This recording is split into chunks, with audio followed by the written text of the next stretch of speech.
Hey there. Good morning, good afternoon, good evening, wherever you are. Welcome back. It's another Red Pill Religion podcast.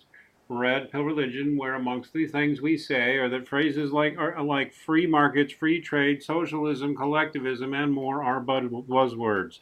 The reality is, especially if you tune into mainstream politics, that really you've been brainwashed if you think that that's where the real basis of our political politics is or anything else.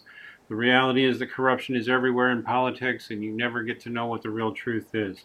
Tonight, we're going to be talking about the marijuana legalization effort. I want to mention before we begin that while some Christians may be unhappy with me to hear it, and some Catholics may be unhappy to hear it, I am and still always have been in favor of marijuana legalization. It is currently completely legal for any purposes, recreational or otherwise, in the state that I reside in. And I have seen ample science as well as ample personal experience that medical marijuana helps people.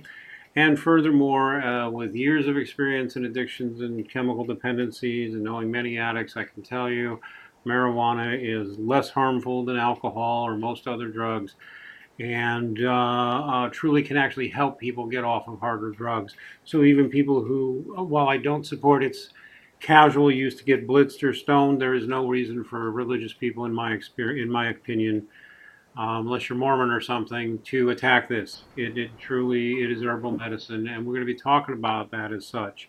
We're also going to be talking about how there's still deep corruption behind efforts to legalize it, and how it gives you an insight to how things really work. So please support our work on redpillreligion.com.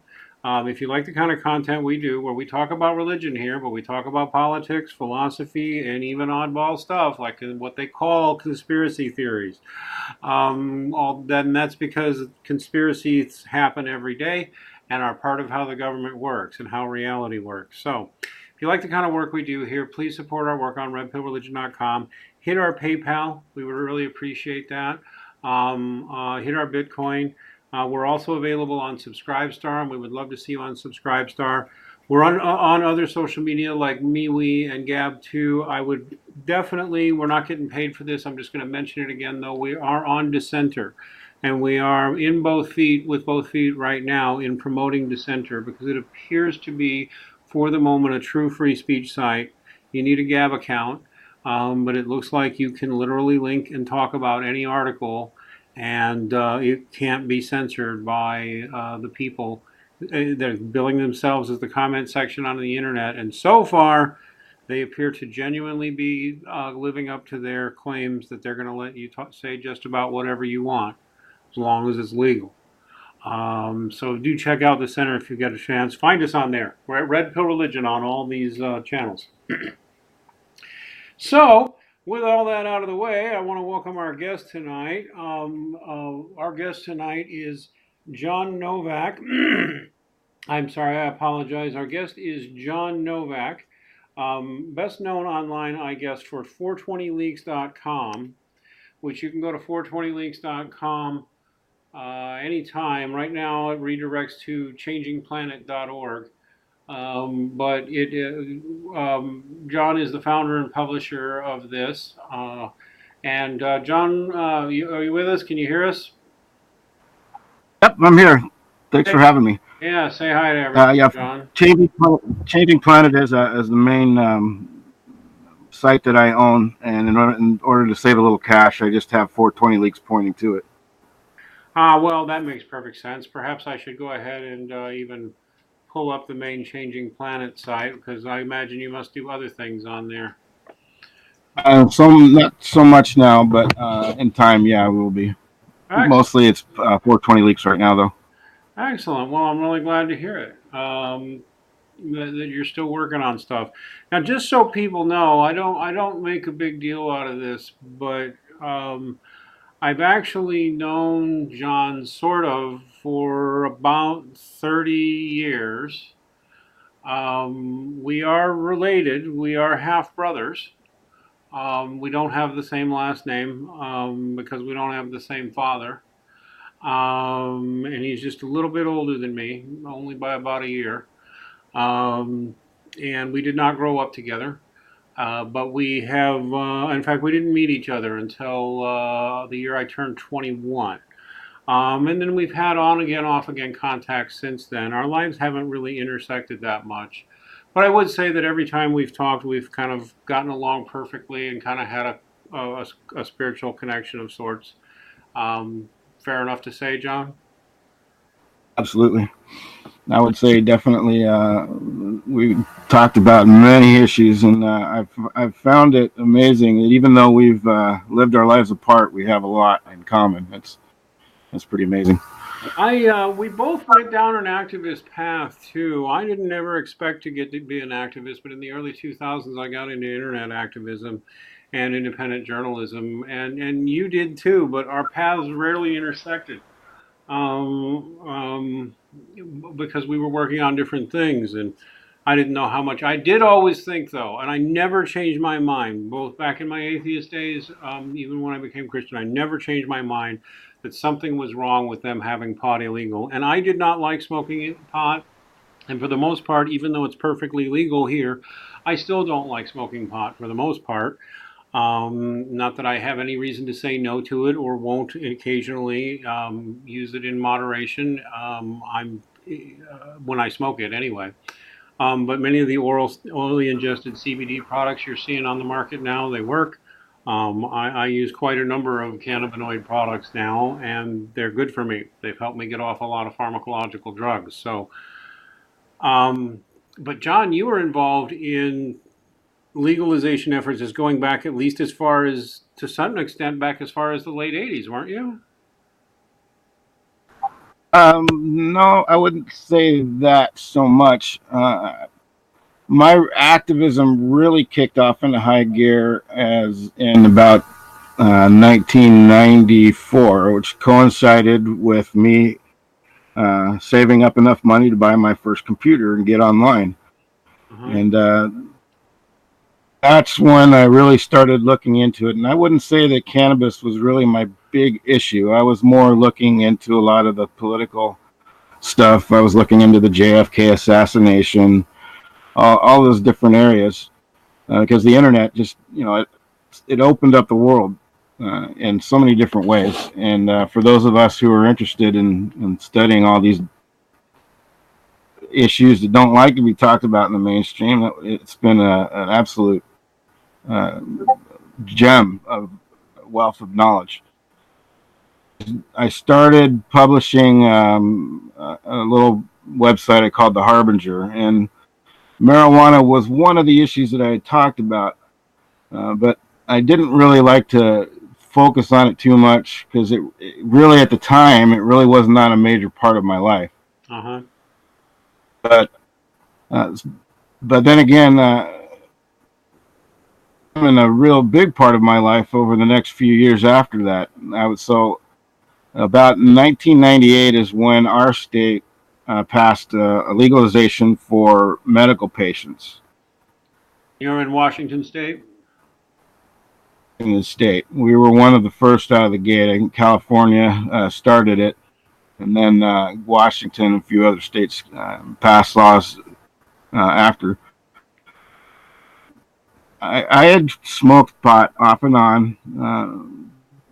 The first I started dabbling with it back when I was a teenager in high school, and back then though we didn't really have the quality of strains that we do nowadays. But in high school and hanging out, and Like I so many wasn't kids, really a like so jock. many high schoolers in that era, especially, even still today, too. Right, I wasn't really a jock. I wasn't really big on academics and all that kind of stuff. So didn't really. So I had opportunities in the parking lots and area elsewhere to try various things, and cannabis was one of those. First with an old friend of mine, probably when I was about maybe 13, and think too much of it. It made me laugh and giggle, and it was kind of fun. And I think the most fun was you kind of felt like you were doing something, Something bad. I'm getting away with something. Ha bad. ha ha. Yeah. Yeah, exactly. So it wasn't really a major part of my life, but in fact, I it wasn't really like I said, until the late '90s or so when I realized that there was more to it for me than just that. Well, what happened that got you seriously interested? You got sick? What happened? Well, it starts though back in those early days when I was 13, 14. I got in a little fight with a friend of mine at a, I don't even remember what it was. It just, how kids are, you argue over anything. Well, we were at a park out here by us, and he pushed me backwards. I wasn't ready for the push, so when I fell backwards, my ankles hit on a step, and the step accelerated my fall backwards into a metal picnic bench. My head into that picnic bench, and damn near knocked me out. Able to walk home, and then I collapsed on the steps. And 2 days later, I went into a full-on grand mal seizure during my sleep. Oh, wow. You And began having seizures out of that's what, nowhere, huh? Okay. yeah. Well, okay, and there it is. We have known now, it's no longer even debatable, by the way, by the most hardcore. You have to be almost crazy anti pot now to deny that some patients undeniably get relief from seizures better from marijuana than they do from anything else. There's so much science backing that up that anybody who's doubting it now, frankly, is being unchristian and unkind, and just cruel, because the stuff does work wonders on certain seizure patients. Okay, so, Well, and even I back then, imagine you though, discovered that, right? well, actually, no, I didn't quite really discover it even back then because of there was so much disinformation going on and lies and just a lot of people who just didn't know any better, especially in the family. At first, aiming the seizures on the cannabis. And I think there was like a party that I was at, and somebody had some LSD, so I'd tried that too. So they figured if it wasn't the pot, it was the LSD. No, neither one of those That's drugs what give was you causing the lifelong, give seizures. you seizures, especially long term. But they stuck to their guns, and that's what they stuck to for all these years. And at first, they put me on phenobarbital. He knows about that drug. That's it's a very very powerful Yeah, barbiturate. you don't want to be on that long Uh, it, term. it turned me into my parents basically said I was the equivalent of an alcoholic child. I had no real control over my emotions. I wasn't getting really in fights in school, but I was definitely not somebody you wanted uh, to mess with. Swearing at my parents, just to do with normal life stuff. Uh, a lot of it was, like I said, they were blaming those early drug use on the seizures. I led my life from the age of 14 up until I got that computer, and I in 1994, 95 or so. Then I started doing a little bit of research and seeing some of the medical benefits people were having. I had a client who had really bad seizures. He was trying it, and it was kind of helping him. But I really still didn't put a whole lot of weight into it. I was still, even myself, to some degree, believing more of the. And I wasn't even using it as an adult. And it wasn't until my wife had a C-section and had some complications around that and had to go into the hospital. And her mother moved or came out to help the whole thing and help me watch the kids, and while I could go spend time in the hospital with her. And during that time, her mom came up to me and said, something to help me wind down. This is really stressful. Do you know where we can find some pot? And I just Didn't know at that point. I, looked into some old friends in high school. It took me a little while, and finally found some, and brought it. And I smoked a little bit with her. Then what? That I was not having any more seizures. Had I you been wasn't. having Let seizures? me backtrack a little. Let me back How often had you been having a little bit. seizures? So I'd been having seizures, grand mal, the full shakes and everything that everybody knows when they think seizure. I have those during my sleeping periods. If I wasn't on, heavy. I see. Eventually, they took me off phenobarbital and put me onto Dilantin, and that helped a lot. It took away the out of the problems I was having with being an out of control teen and all that kind of stuff. But like I said, it wasn't really until I was an adult and tried it at that point that I realized also having what were called at the time petit mal seizures during my waking periods. But none of the doctors, none of the neurologists, nobody would identify those petit mal seizures I was having as actual seizures. So wait a minute. Now The science just wasn't there yet, and basically they just thought that I was, messed up, huh? out of control kind of person who didn't really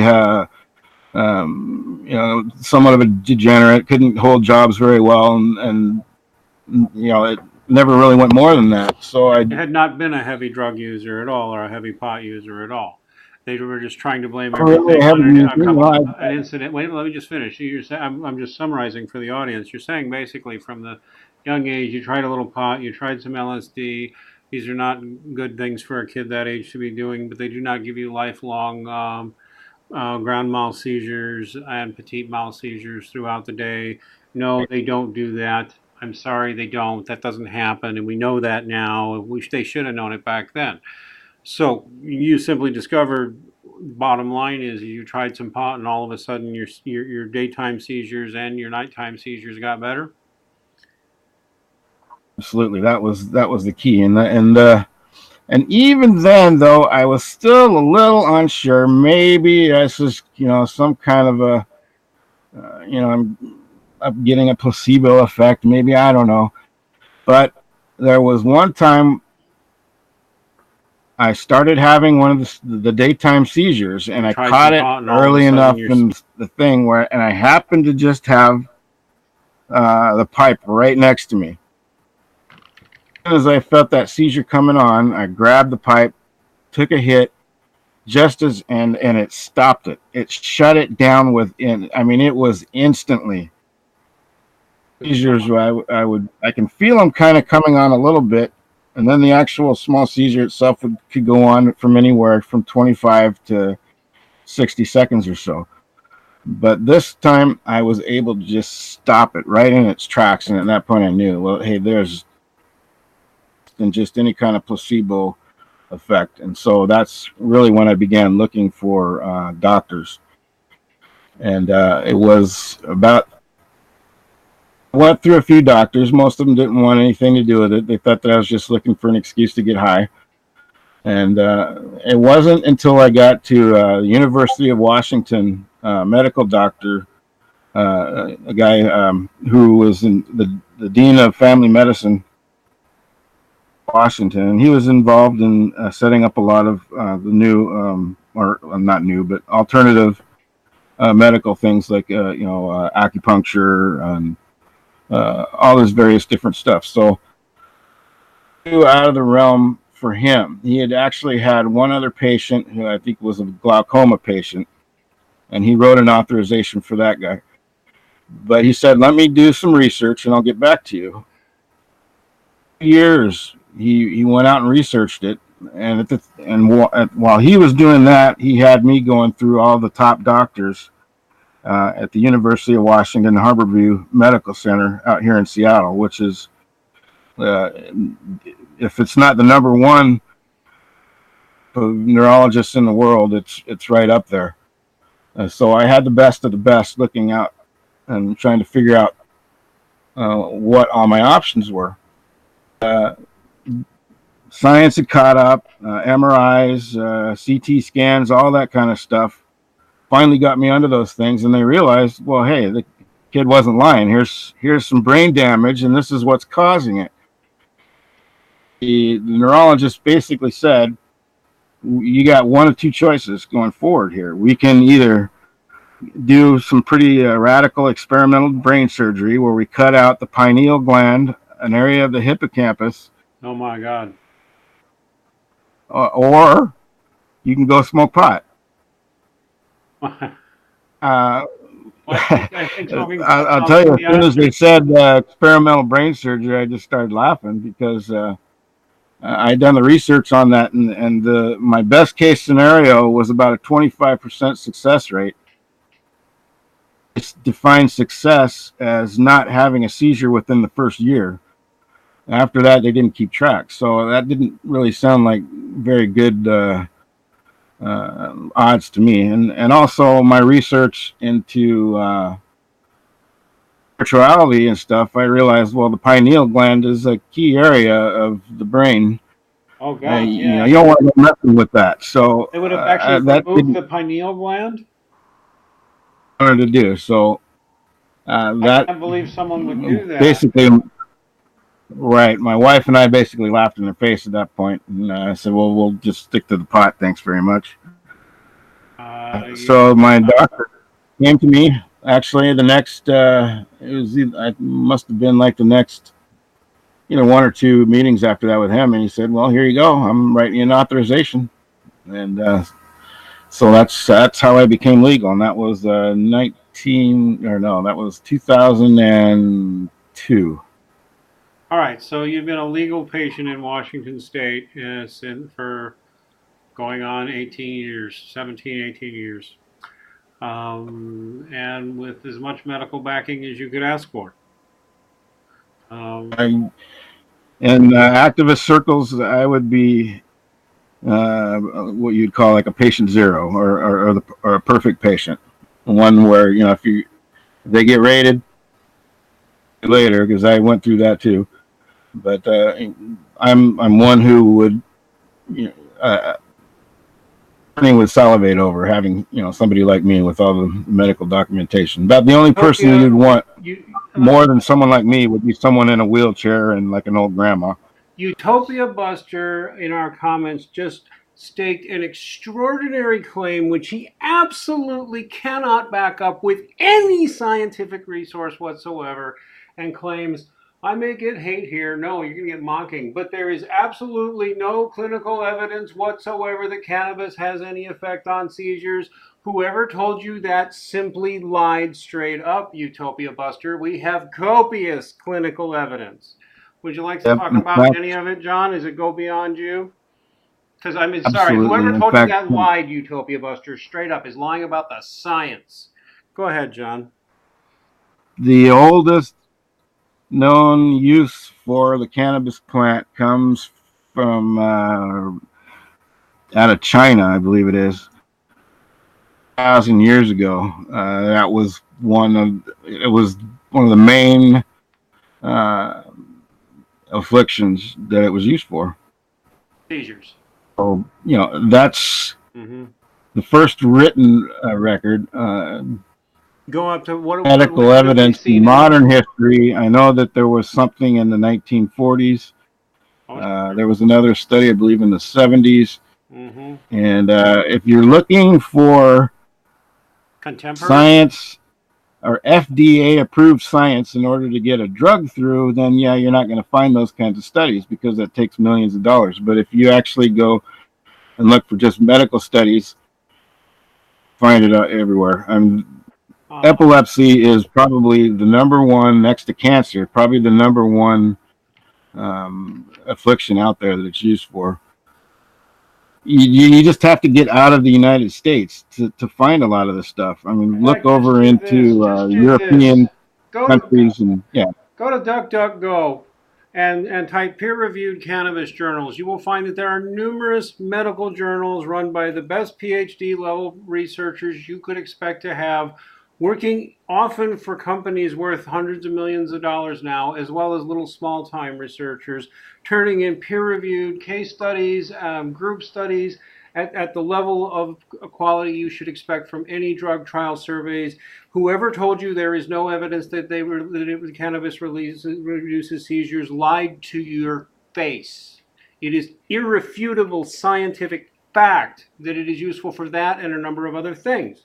Furthermore, what I can tell you all is that it has been found in medical research over the last 10, 20 years at least, that your system has a biocannabinoid system, which is like almost like a secondary endocrine system, kind of like that. Everybody's got it. And everybody has cannabinoids running through their bodies. There's, I believe, 113 cannabinoids to be found in nature, and they are found in all sorts of plants. I don't know if they're found in animal products, but they're certainly found in many plants. The cannabis product just happens to be the richest source, sort of like habaneros or the hottest hot pepper kind of thing. And those cannabinoids have known positive clinical and therapeutic effects. It is no longer disputable, in fact. It is no longer disputed that it's useful in treating cancer either. It's only a question of how useful anymore.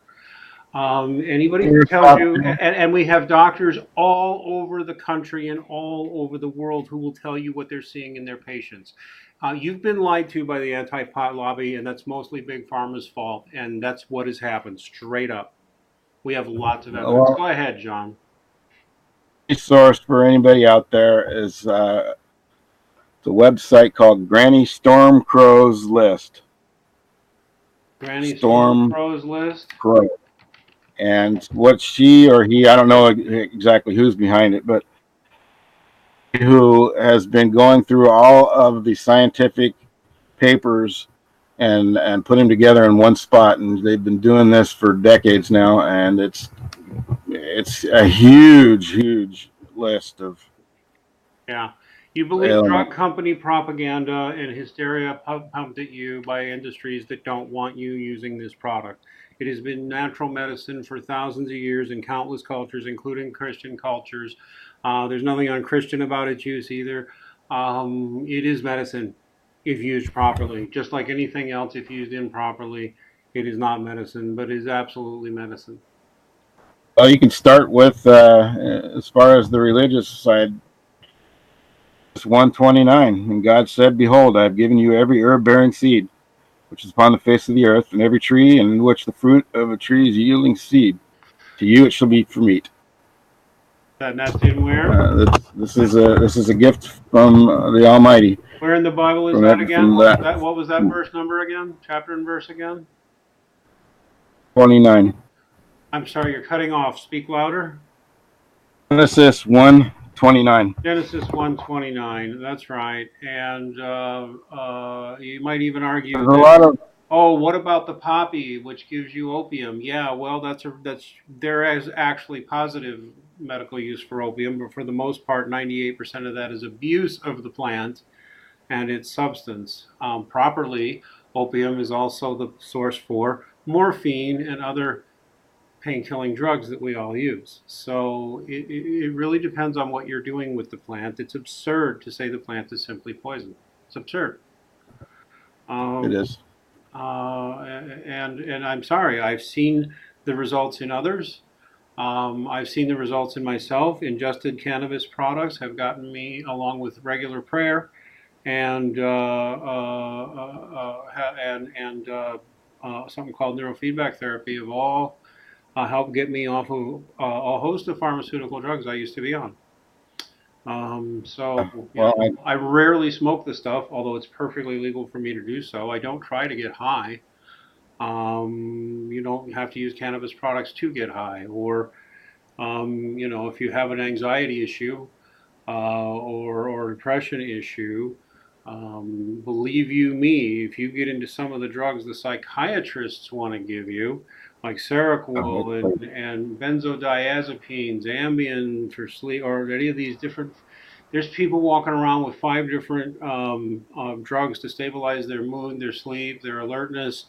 We're jamming amphetamines down kids, and you're afraid of an herb with proven medicinal properties, positive medicinal properties.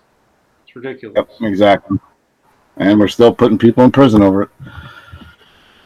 It's completely absurd. It's completely absurd. There is no disputing anymore that it has positive medical benefits.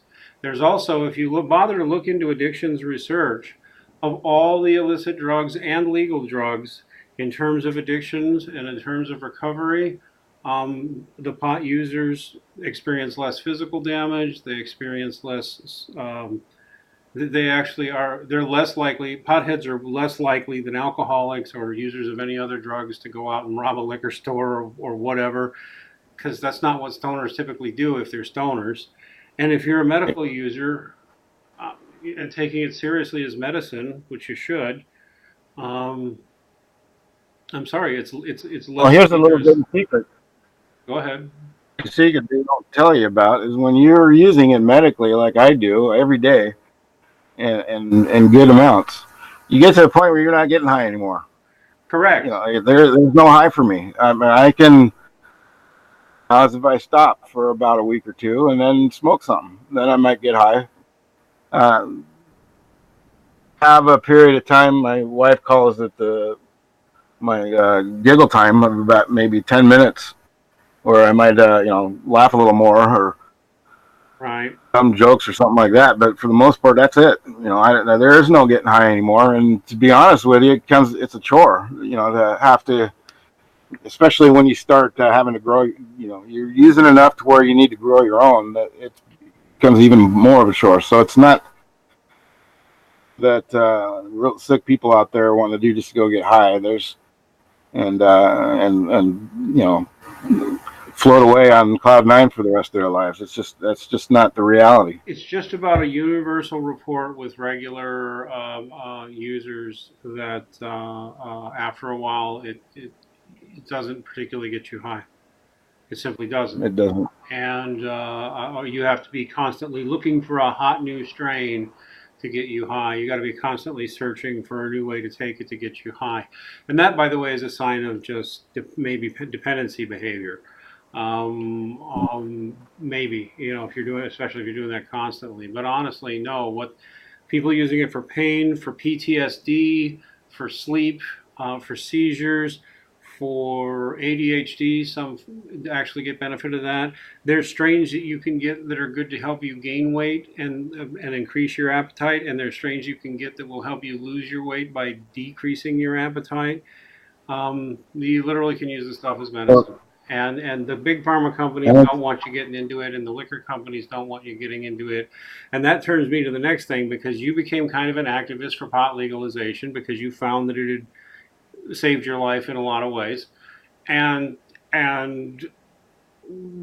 you were part of the whole coalition of people who got medical marijuana and then I assume legal marijuana in Washington State, right?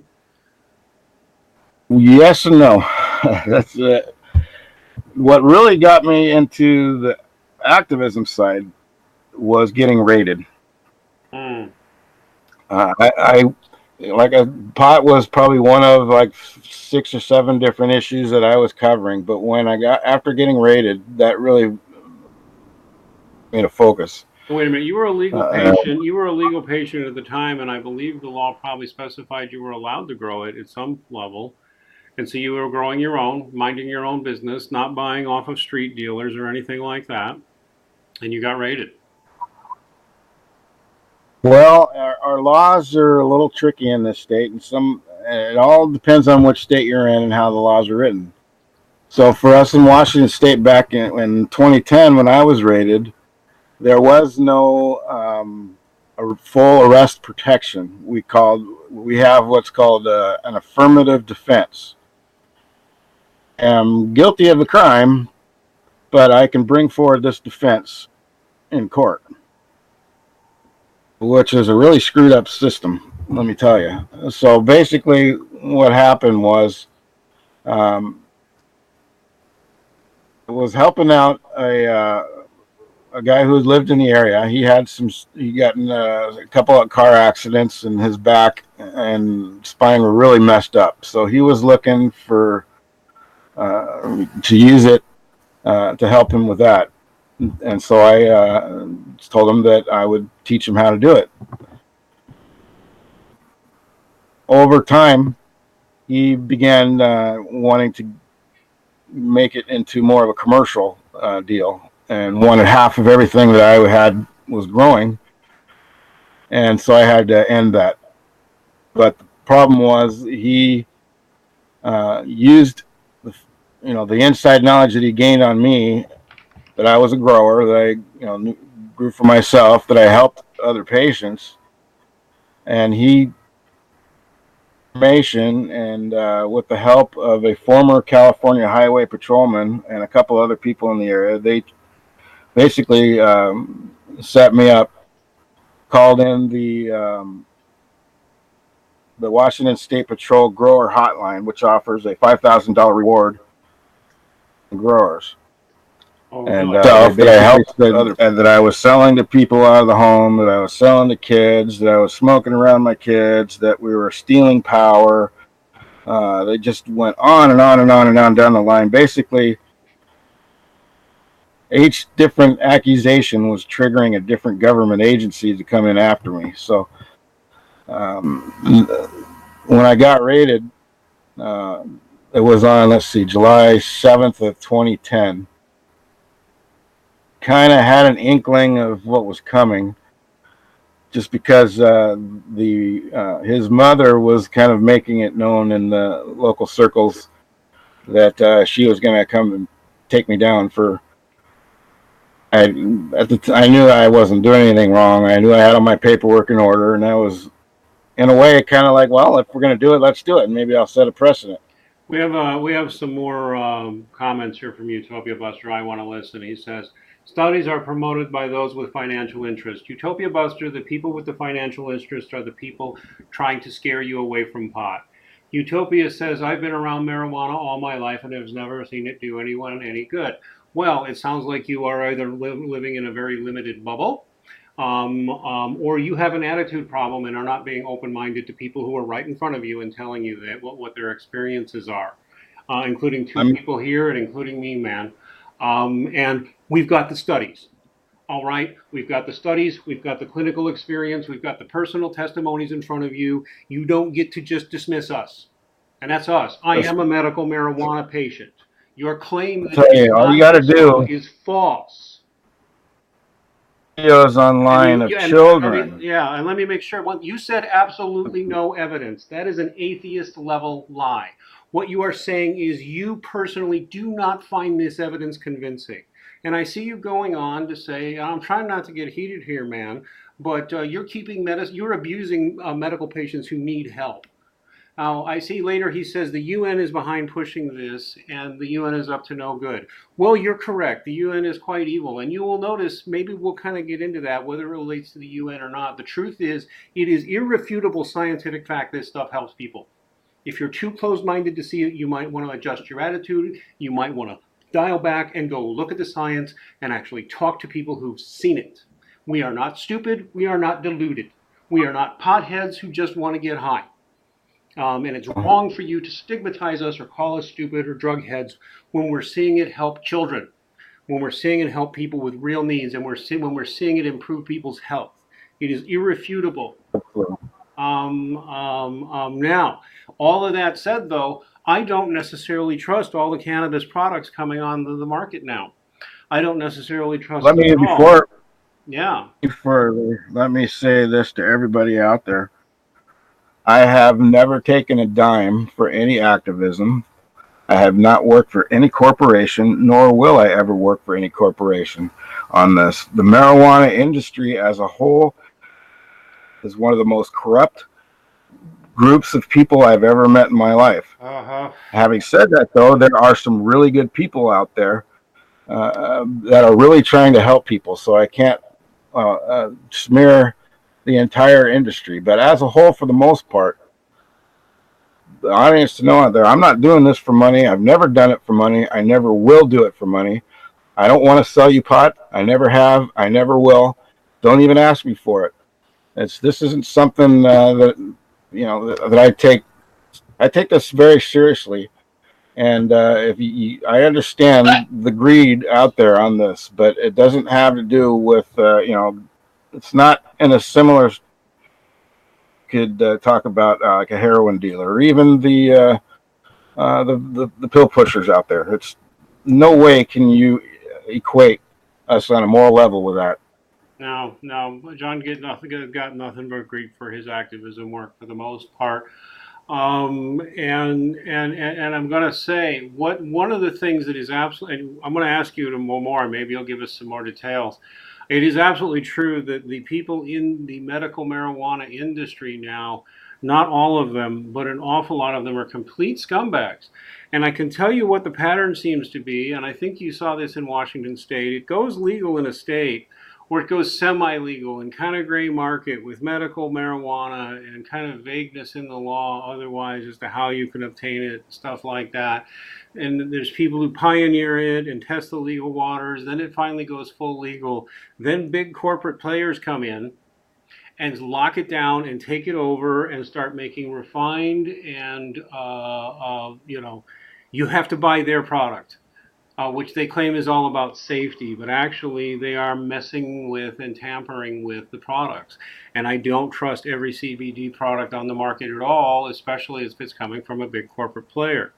What was your experience with, or what would your observation about that sort of thing be, John?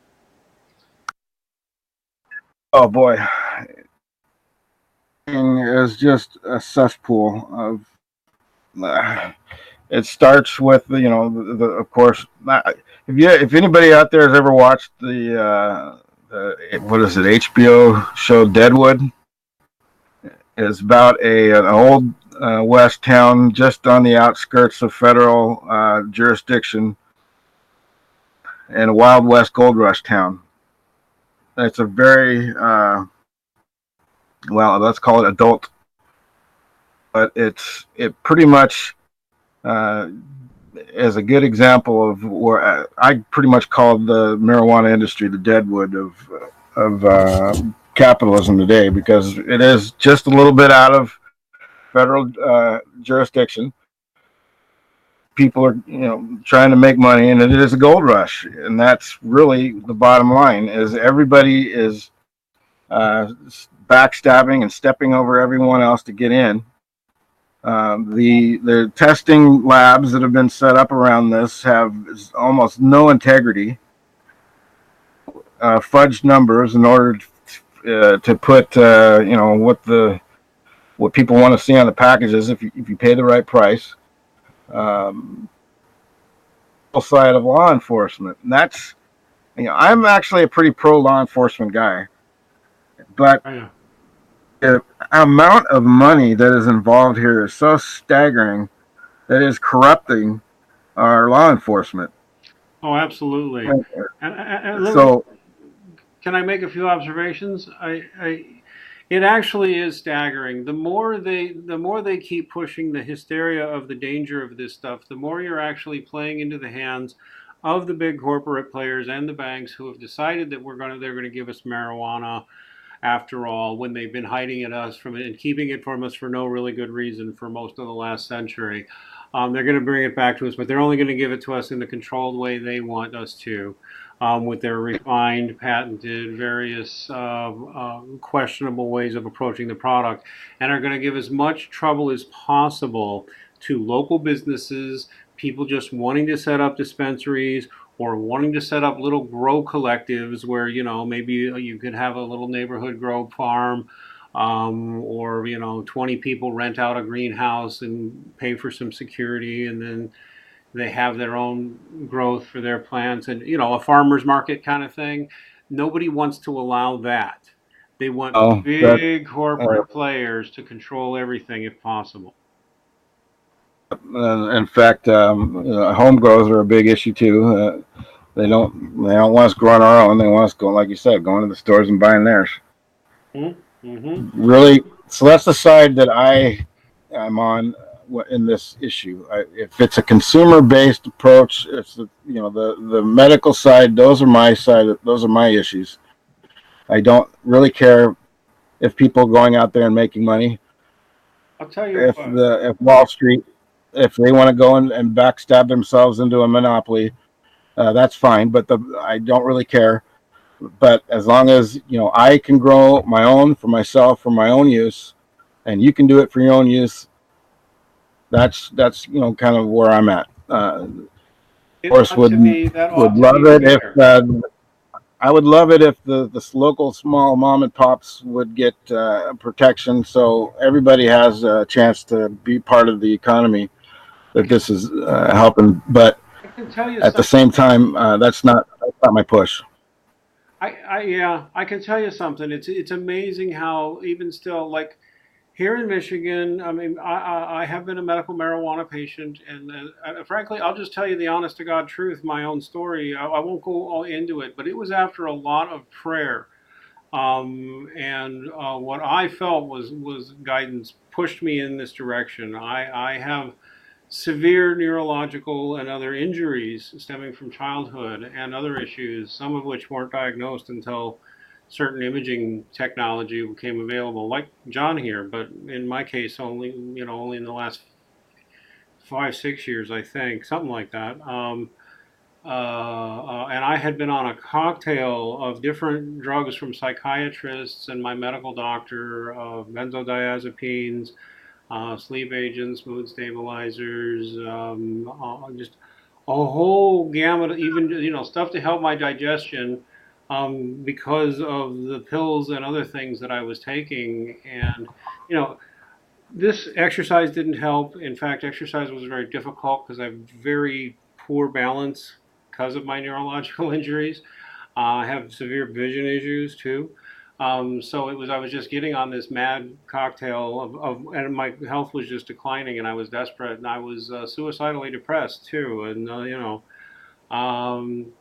I got to this, and that led me to other treatments too. But I found a decent, reputable doctor who was a neurologist, who also offered me amphetamines if I wanted them.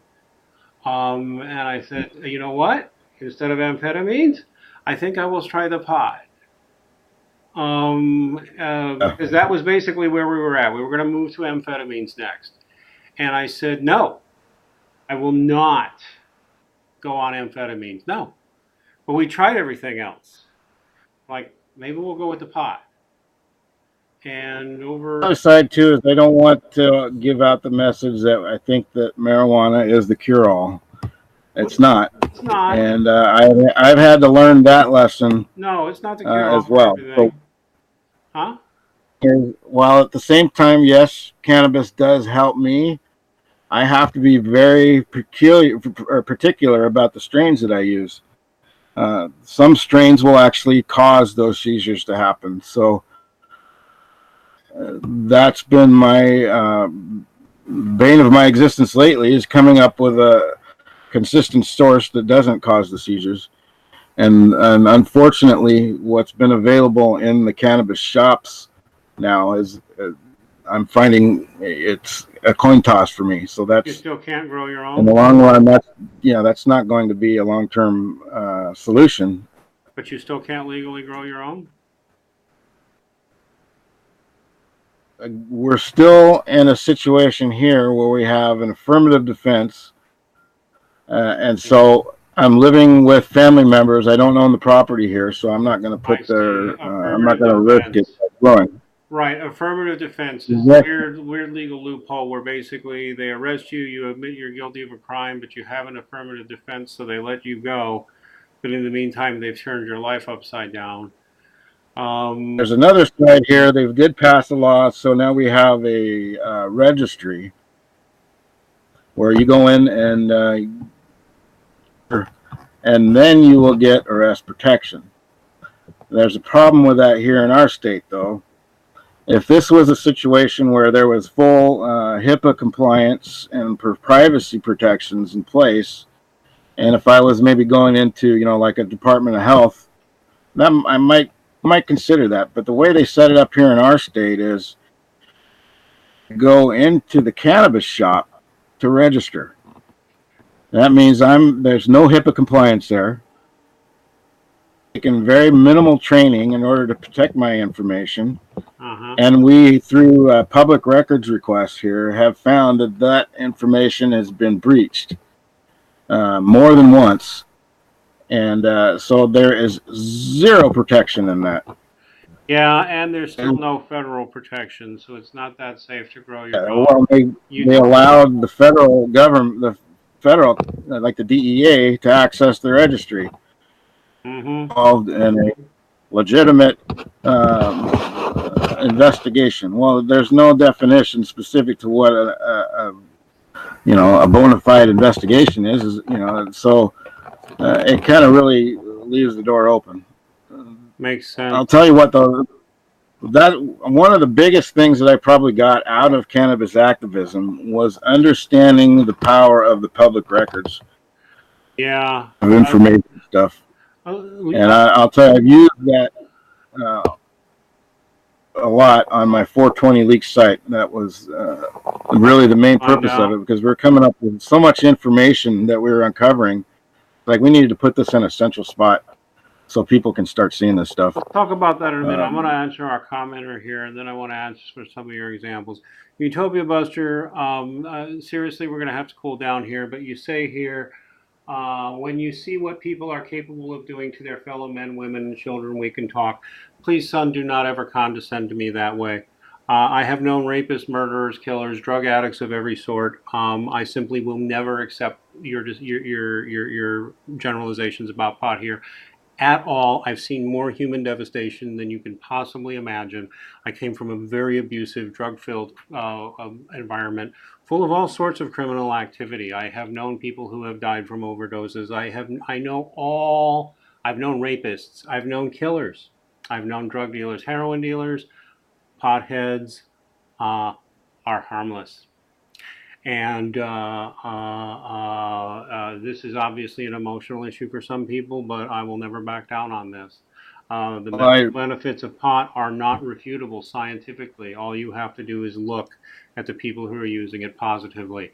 That said, where I think Utopia Buster and I agree, and maybe we'll get into some of this right now, the pot legalization industry, really, it was corrupt. They lied to you about pot for the last century. Now they're bringing it in, but they're trying to screw it up as much as they can. And I think it'll be part of the control mechanisms that are coming into place. What are some of the stuff you've seen, John? I had a meeting with a chair of the Commerce and Gaming Committee in our state legislature in the House. It was a rare meeting where I got a lot of truth out of the guy. He sat back and said, we got something around here we call the 10-year plan. And the 10-year plan is we're going to bring everybody out of the black market so they can never go back under again. Everybody who's involved in the industry, we're gonna put them on the hamster wheel, basically, and through over-regulation, and we're gonna basically run them into bankruptcy, and then we will turn over the entire industry to one or two multinational corporations, and we'll do that because it's just easier to keep everything safe and secure that way. And that was back in 2014, and it's about 2 weeks after that meeting we had with him. No, the gal that I went to the meeting with, she had a cannabis farmers market in his district, and after he kind of got through saying how they were going to bankrupt everybody, he looked over at her and said, "Oh well, well, she got out of the industry pretty much right after that, after she heard those words." Oh my God! But about everything that guy said has come to pass. We got I-502. I brought everybody out of the black market. There's no pretty much going back in. The state of that's what they're surveillance going to do. All the medical marijuana users too. I've got to register. All the medical marijuana users. You can log into Facebook, and everybody talks about it now. So there is no going back underground. Yep. The industry has been over-regulated to the point where they're basically treated as if it's plutonium. And they switch around stuff, like labeling requirements and all these different regulations. So we're getting to the point now where people are now starting to go broke. Uh-huh. Now because they just can't afford to stay in business. Uh, so the industry as a whole, the other side of the coin too is that the more legalization you get, you're gonna get. So all these people out there with these fancy stores that are marijuana only, and after a while they're not going to be able to stay in business with the margins that are going to be there. Yeah, I And know. I eventually know at the least one guy who's opening a marijuana shop up in Canada now. And I'm probably going to have to send this to him because, dude, they are going to try. And it's not just the United States; it's Canada too. This is what they do. They get the people who are open-minded and decent and actually have a real need. They identify them. They give them the product they need. The medical people. They know that these people need the help. But now they've got them all identified, so they can't be a political menace, and they can be silenced and sidelined, and they can turn these products all over to the multinational corporations, the same multinational corporations that control most of your liquor, most of your cigarettes, most of your vaping now. The same thing is happening in the vaping industry, by the way. If you you're there? ever into vaping, which I am, all the pioneers in the industry are being destroyed by international corporations. And if you think it's part of UN stuff, it almost certainly is. So when you say, quote, no good will come of it, no, it will still be the case that if you can obtain an organic product, a real product, grow your own product, this will still be a useful thing. But you should be suspicious and at least look very carefully at what's coming out of the big corporations that are issuing cannabis stuff now. It's very tragic, actually, but it's typical for how they do things. It really is. We're going to be getting adulterated products and probably products that aren't that good for us. I can already tell you We that, lost you. yeah, I can even tell you that in vaping, vaping nicotine, they are pushing the entire industry toward more unhealthy versions of it than the early adopters have, making you take a lot more propylene glycol and a lot more glycogen. Uh-oh, we seem to have lost John. Hopefully he's going to come back. Although we have been going for about an hour, so we should be cutting this soon. Here we go. Let's see if we... Hello, John, are you there?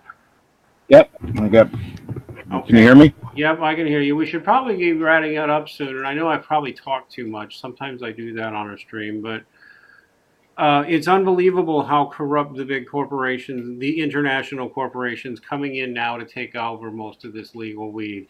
And I'll tell you something that happened to me. The last time I went in to see, and remember, my original doctor was a neurologist who offered me this and offered me the marijuana. Don't tell me I'm not a patient. But the last time I saw my doctor for renewal, he literally said, "You don't want to be buying from the dispensaries anymore. You want to find it an organic source, a local grower, or grow your own."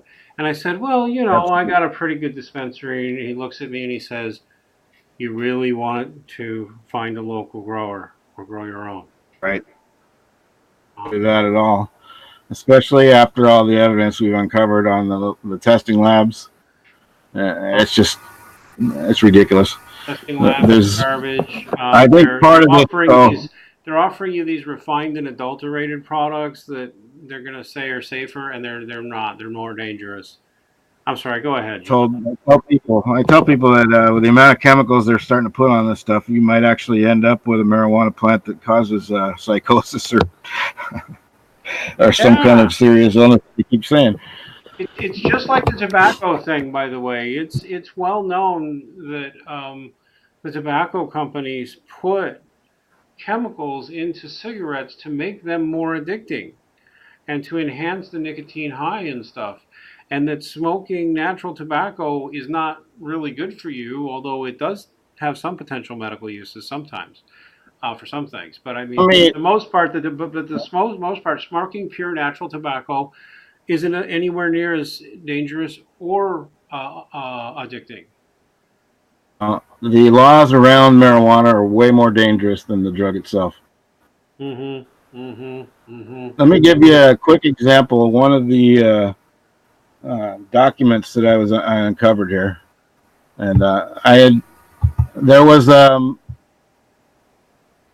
uh, of people in the medical side who were promised that once I-502 came, they would just be able to get licensed and continue on business as usual, and that just didn't happen. They opened up a window in 2015 to allow these guys to start coming in, but as we quickly started realizing, they were getting aced out very fast. So it ended up we had almost none of the people who were involved in the medical side for all those years never ever even got the ability to be licensed. So and acquaintances. So when I started seeing it, nobody was getting licensed. I asked the our liquor control board, who's in charge of it all, for information on who was getting these licenses. Mm-hmm. They accidentally leaked to me a whole bunch of data. They I got entire with including criminal background, social security numbers, banking information. It just went on and on and on, and it turned into a big story. They called me. Uh, they called me and asked me to delete everything, delete all the files. They'd accidentally sent us stuff and asked me if I'd do that. I said, well, I'll go look it over and pull it down. And just, but I didn't agree to delete it like they asked. But so then started sending it out to my co-researchers stuff. We started looking through it all and realized there was a whole bunch more in there that wanted to get out. And one of the big ones that they accidentally disclosed was the fact that well, I'll read it. This was a letter between liquor control board agents over a potential licensee. The guy actually had a 502 license, but he was then applying a medical endorsement on his business. And discussion. It says the other thing you need to know is that one of the officers and I met with two FBI agents who were carrying on a year-long investigation of, and I won't say his name here, his financial transactions involved with would turn your hair white. He's involved in bank fraud that has cost the depositors millions in losses. He's Mm. involved in laundering money for drug transactions. Oh yeah. And the agents say they're somewhere between 6 to 12 months away from federal charges that will put him away for a while. They both agree he is no one who is going to obey marijuana laws or regulations. There's a long list of legal actions against him, including bankruptcy that failed because he didn't disclose everything. And it goes on a little bit more, but the gist of it is this guy was somebody who should never have had a license to begin with. After I read this, we looked up, and turns out not only did he have a 502 license, they actually gave him a medical endorsement, meaning this man was somebody that patients would disclose all their private information in so he could put them into the database. Good God. Yeah. We have a ton of people on the medical side who are trying to get licensed. And then we have, of course, all the black people who have been just getting completely aced out. None of them are getting licensed, but they give a license to this guy. Why is that? It's corrupt. It's completely corrupt. And you know what? I can tell that this all has a parallel in prohibition in the United States and what happened to the liquor and beer industries, liquor, wine, and beer industries. To a large extent, you can say that prohibition was a scam. It was the women's Christian temperance movement that got it, but there were people behind that who wanted to outlaw all liquor in the United States because you know why?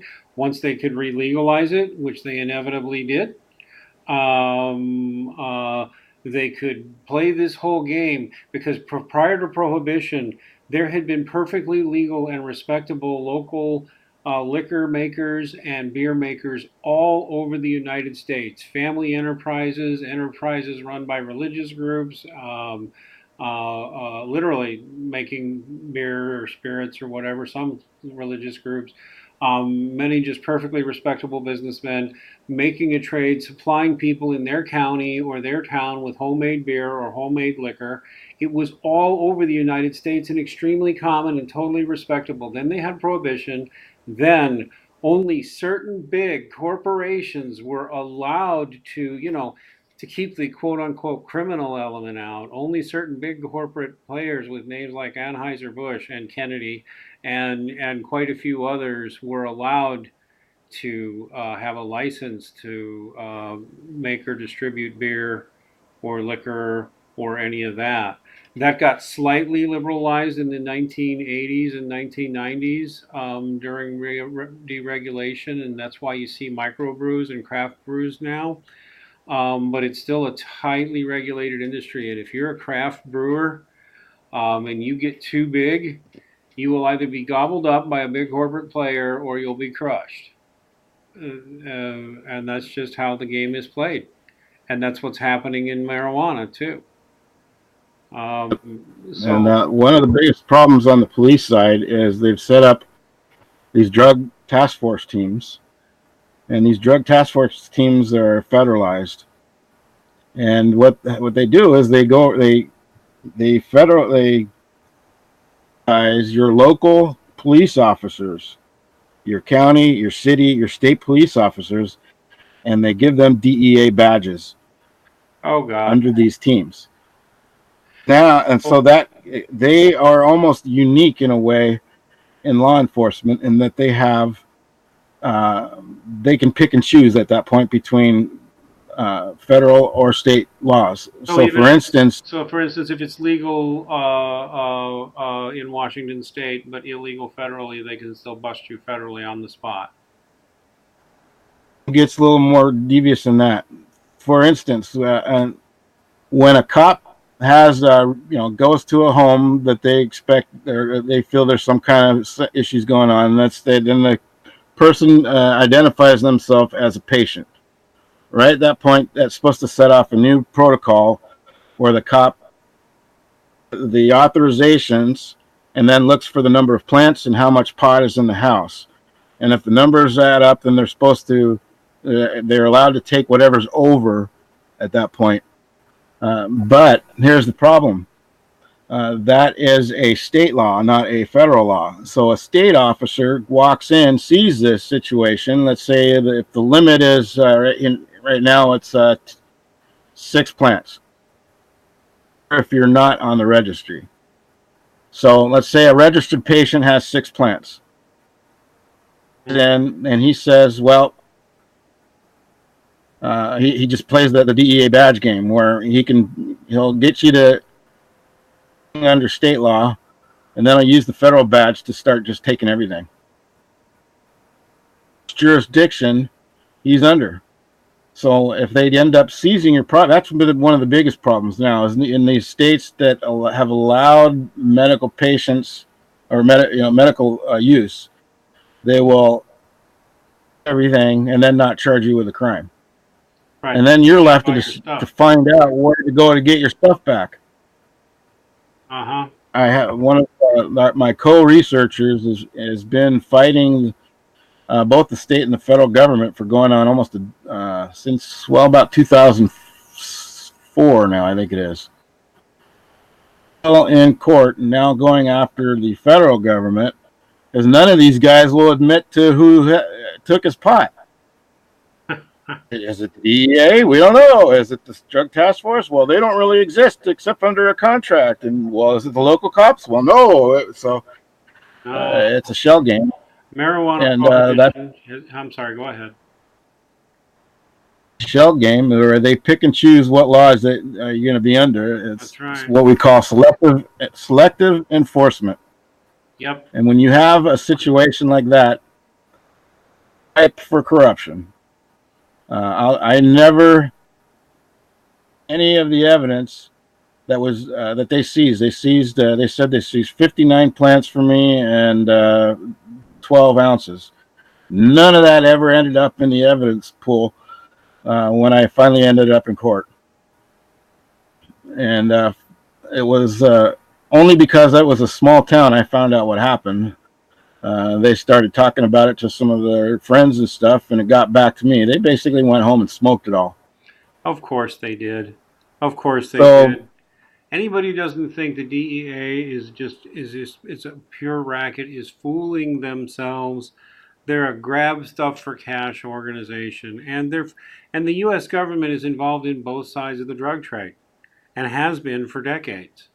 That's what's sickest about it. People don't want to believe that, but the U.S. has been involved in both sides of the drug trade for decades, including the pot that game. Yeah, I mean, I know. I mean, a friend of mine lived in a part of California, and the DEA agents and the pot growers in California lived next to each other. This during the years when it was illegal, and they knew each other. It was an open game. Everybody was playing because they knew there was big money in it, and they would routinely bust little people. Um, example of how much money is involved. Uh, One of the bills that was been pushed for the last 3 years was a simple bill to allow the really sick kids, with the cancers and the epilepsies, to be able to use while they were in school. And that doesn't mean they could vaporize. It didn't mean they could smoke it. If it was in like a tincture form or a capsule form, then the parent could come onto the school, give the kid the medication, and leave, and the kid could stay in school. State legislators here, the leadership, um, said no, we're not going to allow that to happen, because fraud, yeah. it wasn't because they feared that the cannabis was going to be shared in the schools with the kids. They weren't afraid of any kind of health impacts or crime associated with anything of the sort. Fiscal note on it. It came back that they didn't want this to pass because losing almost $1 billion in funds from the federal government, primarily from the departments of education and agriculture. So they were afraid of losing $908 million in federal grants. Uh huh. The reason that bill did not pass. It's Oh, that tells you right there what this is all about. It's all about money. It's all about money, about big corporate players and big shady operators, including some really filthy criminal elements. It reminds me of how the Kennedy family busted into politics because the Kennedy family had been bootleggers and had made a fortune as bootleggers, and they when it when and the Kennedy family patriarch, I'm forgetting his name off at the moment. You're going back to the 20s and 30s here. Was smart and one of the criminal operators who managed to go legit and managed to get away with going legit. And the Kennedy family started making a bunch of other legitimate investments. But I mean, they come from a criminal boozer, bootlegger, very seedy and very cruel, very break your legs bootleggers to whatever they are as a family now. And prohibition helped make all that happen. And we're seeing a replay of it now. They're going to make it really hard for people who want to grow their own. You're going to push you more and more to the corporate products. The corporate products are going to be adulterated, more likely to cause problems. There'll probably be product warning scares, and there'll also probably be regular scare commercials and warnings about the dangers of street weed and local dealers and how the only safe products are to be found in the drugstores. And no, those aren't going to be where the best products are. The most medically beneficial products will be naturally grown stuff that they will continue to make as demonized as much as possible. So, personally, even though I've always supported the marijuana legalization because I know for a fact that it works medically for people that need it, and that is not a harmful product on its own. It's really not. Treated properly, it's actually a healthy, beneficial product with a lot of positive benefits. Um, Feeling that things might get a little bit easier after this month, believe it or not. why is that? And I say that for one reason. Hmm? There is a cannabis patent out there. The number is 663 and it was awarded back in October of 2003. And it's called Cannabinoids as Antioxidants and Neuroprotectants. It was assigned to the United States of America as represented by the Department of Health and Human Services. So the owners of this patent on cannabinoids as antioxidants and neuroprotectants is owned by the Department of Health and Human Services. So the abstract on it says, cannabinoids have been found to have antioxidant properties unrelated to NMDA receptor antagonism. This newfound property makes cannabinoids useful in the treatment and prophylaxis of a wide variety of oxidation-associated diseases, such as ischemic, age-related, inflammatory, and autoimmune diseases. Mm-hmm. Found a particular application as neuroprotectants, for example, in limiting neurological damage following ischemic insults such as stroke and trauma, or in the treatment of neurodegenerative diseases such as Alzheimer's disease, Parkinson's disease, and HIV. Yep. So now the patent on this expires 21st of this month. Well, what will that thing going off patent do? What will it do for us? I mean, obviously, people will now be able to make it for free, but what's you're still going to have to obtain weed. Patent was specific to the process of turning it into an oil.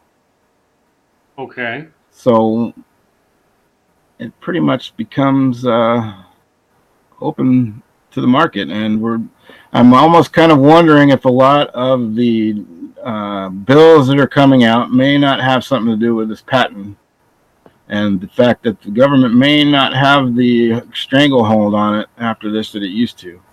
That's what I'm saying. Right. Don't know for sure, but I'm going to be curious to watch what happens.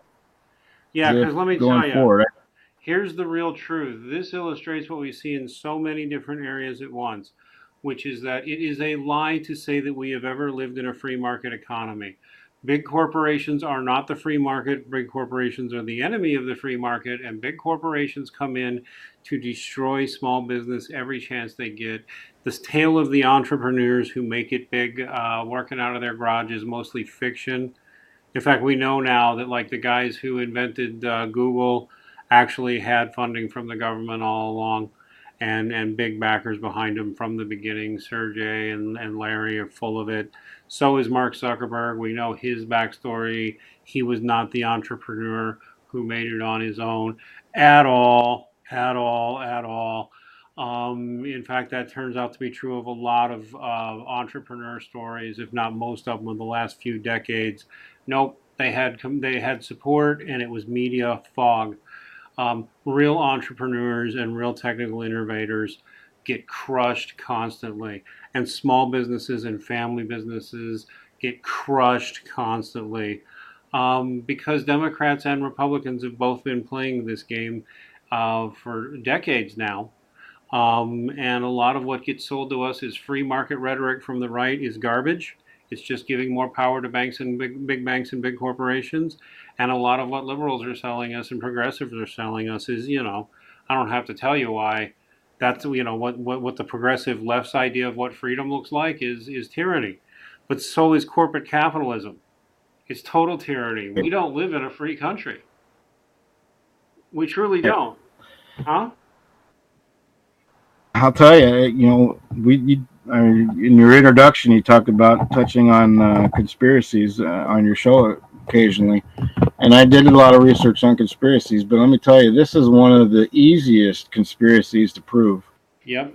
Out there. There's just no denying.